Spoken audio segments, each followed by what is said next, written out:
BRS party के working president केटी रामाराव ने कहा कि उन्होंने इलेक्शन कमीशन से मुतालबा किया है कि मुल्क भर में ईवीएम मशीनों को खत्म करके दोबारा बैलेट पेपर निजाम के तहत इंतखाबात मुनक्किद किए जाए। उन्होंने कहा कि आवाम का भरोसा ईवीएम पर कम होता जा रहा है और शफाफियत के लिए बैलेट पेपर निजाम ही बेहतर मुतबादिल है। केटीआर ने इस बात पर जोर दिया कि जमहूरियत के इस्तेहकाम के लिए इंतखाबी अमल पर अवाम का मुकम्मल एतमाद होना जरूरी है। उन्होंने मजीद कहा कि बीआरएस इस मामले पर कौमी सतह पर दीगर अपोजिशन जमातों से भी बातचीत करेगी ताकि ईवीएम के खिलाफ एक मुत्तहिदा मौक़िफ़ इख्तियार किया जा सके। उन्होंने इलेक्शन कमीशन से शिकायत की है कि कार इंतखाबी निशान से मुशाबह तकरीबन 8 ta 9 दीगर निशानात की वजह से पार्टी को मुतअद्दिद इंतखाबात में नुकसान उठाना पड़ा है। उन्होंने कहा कि 2019 के पुनगिरी लोकसभा इंतखाबात में बीआरएस पार्टी सिर्फ 5000 वोटों के फर्क से हारी, लेकिन इसी हल्के में रोड रोलर निशान को बगैर किसी मुहिम के 27,000 वोट हासिल हुए, जो बीआरएस के असल निशान से मुशाबिहत रखता है। केटीआर ने इल्जाम लगाया कि ऐसी ही सूरत हाल कई दूसरे हल्कों में भी हुई है, जहां सिर्फ चंद हजार वोटों के फर्क से पार्टी को शिकस्त हुई। उन्होंने कहा कि 14 असेंबली हल्कों में बीआरएस को 6000 वोटों के कम फर्क से शिकस्त हुई। केटीआर ने मजीद कहा कि उन्होंने इन तमाम शवाहिद के साथ इलेक्शन कमीशन को तफसीली रिपोर्ट पेश की ताकि आइंदा ऐसे धोखाधड़ी के इम्कानात को रोका जा सके। उन्होंने कांग्रेस पार्टी पर शदीद तनकीद करते हुए कहा कि वह बीसी तबकात के साथ धोखाधड़ी और फरेब कर रही है। उन्होंने इल्जाम किया कि कांग्रेस कायदीन ने बीसी डिक्लेरेशन में वादा किया था कि बीसी तबकात के लिए न सिर्फ रिजर्वेशन दिए जाएंगे बल्कि हर साल 20,000 करोड़ रुपए और 5 साल में 1 लाख करोड़ रुपए खर्च किए जाएंगे।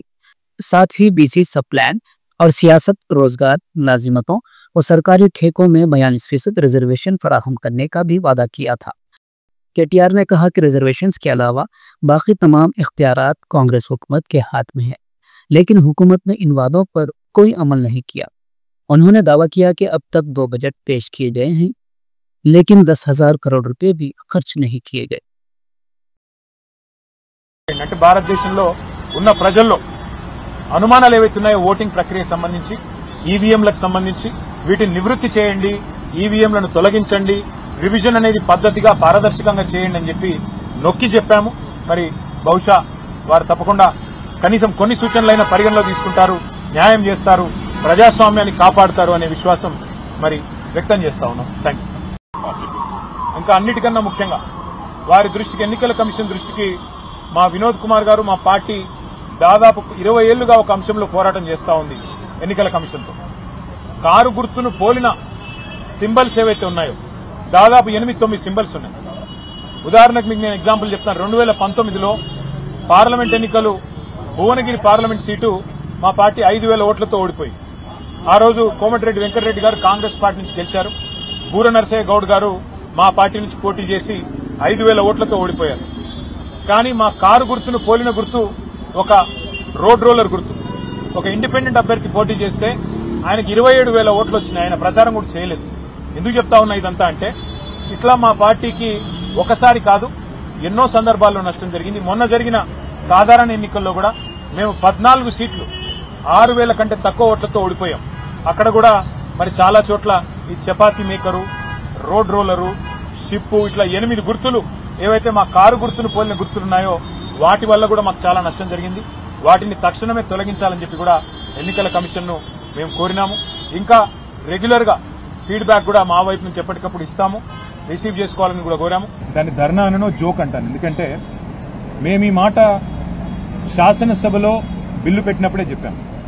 You are cutting a very cruel joke on the backward classes of this state. అంటే బీసీలను మోసం చేస్తూ మీరు దగా చేస్తున్నారు, వంచిస్తున్నారని చెప్పాం. ఇవాళ నేను ఒకటి అడుగుతా ఉన్నా, మీరు సమాధానం ముఖ్యమంత్రి గారిని అడగాలని చెప్పి కూడా నేను కోరుతా ఉన్నా. 42% రిజర్వేషన్లు అని ఢిల్లీకి వచ్చి డ్రామా చేస్తా ఉన్నారు. నేను కాంగ్రెస్ పార్టీని అడుగుతా ఉన్నా, మీరు బీసీ డిక్లరేషన్లో ఒక ఈ రిజర్వేషన్ల మాటను ఇయ్యలేదు. మీరు ఏమేం మాటలు చెప్పినారు? సంవత్సరానికి 20,000 కోట్ల బడ్జెట్ ఇస్తామన్నారు. 5 ఏళ్లలో 1,00,000 కోట్ల బడ్జెట్ బీసీలకు ఇస్తామన్నారు. బీసీ సబ్ ప్లాన్ పెడతామన్నారు. 42% రిజర్వేషన్ రాజకీయాల్లోనే కాదు, ఉద్యోగాల్లో, ఉపాధిలో, ప్రభుత్వ కాంట్రాక్టుల్లో కూడా ఇస్తామన్నారు. నేను ముఖ్యమంత్రి గారిని అడుగుతున్నా, ప్రభుత్వాన్ని అడుగుతున్నా, కాంగ్రెస్ పార్టీని అడుగుతున్నా, మీ చేతిలో ఉన్నాయేమో చేస్తలేరు. మీ చేతుల్లో బీసీ సప్లాన్ ఉన్నది, చేయండి. మీ చేతుల్లో బీసీలకు 1,00,000 కోట్ల బడ్జెట్ ఇచ్చే అవకాశం ఉంది, చేయండి. 2 బడ్జెట్లు పెట్టారు, ఒక్కొక్క బడ్జెట్లో 20,000 కోట్లు అన్నారు. 2 బడ్జెట్లు కలిపి కూడా 20,000 కోట్లు పెట్టలేదు. అందులో ఖర్చు అయితే 10,000 కోట్లు కూడా దాటం లేదు. అందుకే మరి ముఖ్యమంత్రి గారిని ప్రభుత్వాన్ని కోరేది, మీ చేతుల్లో ఉన్న పనులు ముందు చేయండి, అట్లయితేనే బీసీలు నమ్ముతారు. 42% రిజర్వేషన్ ఏ ఒక్క ప్రభుత్వ కాంట్రాక్ట్లైనా ఇప్పటివరకు ఈ 2 ఏళ్లలో ఇచ్చినారా? ఇవ్వలేదు. ఎంబీసీ మంత్రిత్వ శాఖ పెడతామన్నారు, ఎందుకు పెట్టలేదు? బీసీ సప్లాన్ ఎందుకు పెట్టలేదు? ఏ కారణం చేత 42% రిజర్వేషన్ విద్యలో ఉద్యోగాల్లో మీరు ఇస్తలేరు? కేవలం రాజకీయాలే కాదు కదా, రాజకీయాల్లో 42% వాటా వస్తే మరి డెఫినెట్ గా రాజకీయ నాయకులకు లాభం అవుతుంది. కానీ బీసీ జాతికి లాభం కావాలంటే, బీసీల్లో ఉండే నిజంగా పేదవారికి లాభం కావాలంటే 42% కాంట్రాక్ట్లు ఇవ్వండి, 42% విద్యలో అవకాశాలు ఇవ్వండి, 42% ఉపాధిలో అవకాశాలు ఇవ్వండి. అట్లాగే 20,000 కోట్ల బడ్జెట్ మీరు చెప్పినట్టు పెట్టండి, బీసీ సప్లాన్ పెట్టండి.